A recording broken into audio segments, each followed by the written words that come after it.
Marlène et Jean-Claude sommes très heureux de te présenter une émission très spéciale afin de comprendre les faits d'actualité. Merci pour ta fidélité. Merci d'être là afin de continuer de découvrir la vérité. Rappelle-toi, nous avons vu précédemment un thème intéressant, la colère du peuple. Comment les anciens qui avaient cru, qui s'étaient prosternés pour remercier l'Éternel pour la délivrance, quand ils sont sortis du palais de Pharaon, ils ont donné un traitement à Moïse et à Aaron, disant que l'Éternel soit juge entre vous et nous. Vous nous avez rendus odieux à cause de vous. Ils accusent Moïse et Aaron. Quelle sera ou quelle a été leur réaction? Le thème du jour s'intitule « L'oubli ». Nous lirons dans Exode 5, versets 22 et 23, mais nous lirons aussi dans Exode 3, versets 18 et 19, Exode 3, versets 18 et 19, Exode 3, versets 18 et 19, et finalement Exode 4, versets 21 à 23. Exode chapitre 4, les versets 21 à 23. Avant d'aborder ces lectures, prions. Notre Seigneur et notre Dieu, merci pour la parole. Merci pour ta présence. Merci pour ton amour. Cet esprit, merci de nous conduire dans toute la vérité. Et aide-nous à ne pas suivre certains exemples, nous t'en prions. Au nom de Jésus et pour ta gloire éternelle. Amen. Rappelle-toi, les commissaires sont sortis. Et suite à leur rencontre dans le palais de Pharaon, ils aperçoivent Moïse et Aaron qui les attendaient. Ces derniers étaient convaincus que les commissaires sortiraient avec le sourire sur le visage, contents parce que Dieu avait dit qu'il allait délivrer le peuple. Mais que s'est-il passé? Lisons dans le livre de Exode chapitre 5, le verset 21. Que l'Éternel vous regarde et qu'il juge. Vous nous avez rendus odieux à Pharaon et à ses serviteurs. Vous avez mis une épée dans leurs mains pour nous faire périr. Maman. Moïse était gentiment en train de garder le troupeau de son beau-père. Dieu lui dit, viens. Et qu'est-ce qu'il reçoit? Une volée de bois vert. Moïse ne comprend pas. Pourquoi je te dis Moïse ne comprend pas? Lisons la référence du jour, Exode chapitre 5, versets 22 et 23. Moïse retourna vers l'Éternel et dit, Seigneur, pourquoi as-tu fait du mal à ce peuple? Pourquoi donc m'as-tu envoyé? Depuis que je suis allé vers Pharaon pour parler en ton nom, il fait du mal à ce peuple et tu n'as point délivré ton peuple. Je rigole là parce que,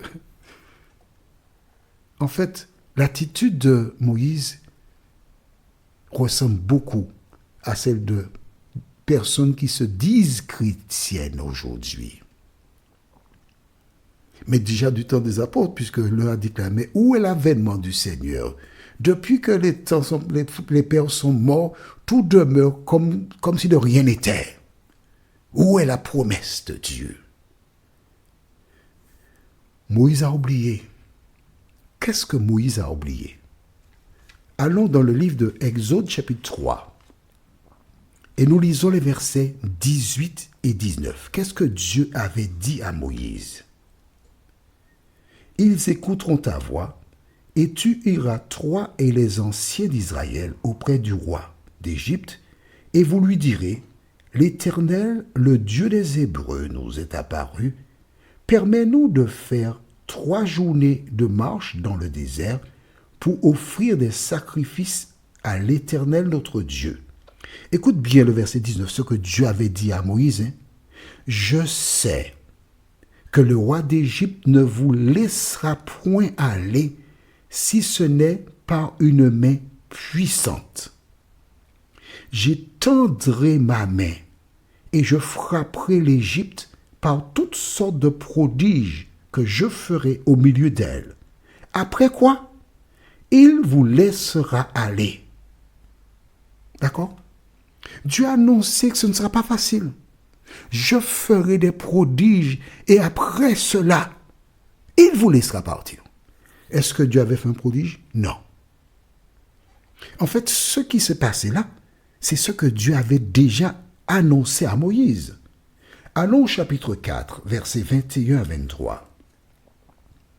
Toujours Exode 4, versets 21 à 23. L'Éternel dit à Moïse, en partant pour retourner en Égypte: Vois tous les prodiges que je mets en ta main. Tu les feras devant Pharaon, et moi, j'endurcirai. Je t'ai déjà expliqué, c'est pas endurcir, mais bon, on continue. Son cœur, et il ne laissera point aller le peuple. Tu diras: Pharaon, ainsi parle l'Éternel. Israël est mon fils, mon premier-né. Je te dis, laisse aller mon fils pour qu'il me serve. Si tu refuses de le laisser aller, voici, je ferai périr ton fils, ton premier-né. Mais Dieu a tout dit à Moïse. Il a tout dit. Je ferai périr ton premier-né. Dieu n'est pas un homme pour mentir, ni un fils d'homme pour se repentir. Alors, avec toutes ces informations que Moïse avait de Dieu, pourquoi dit-il, et maintenant on retourne au chapitre 5, verset 22, Moïse retourna vers l'Éternel et dit: Seigneur, pourquoi as-tu fait du mal à ce peuple? Pourquoi donc m'as-tu envoyé, etc. Écoute-moi bien, mon ami. Comment Moïse a-t-il pu oublier cela? Alors que Dieu le lui avait dit 2 fois. Tu te rappelles? Et j'ai vu avec toi en te disant que lorsque Dieu dit une chose 2 fois, en m'appuyant sur Genèse 41, verset 32, écrit dans le cahier. Mais tu as l'université, c'est pas pour jouer. C'est pas pour jouer. Quand Dieu dit quelque chose 2 fois, c'est parce que la chose est certaine et sur le point d'arriver. Moïse avait toutes ces informations-là. Mais il a oublié.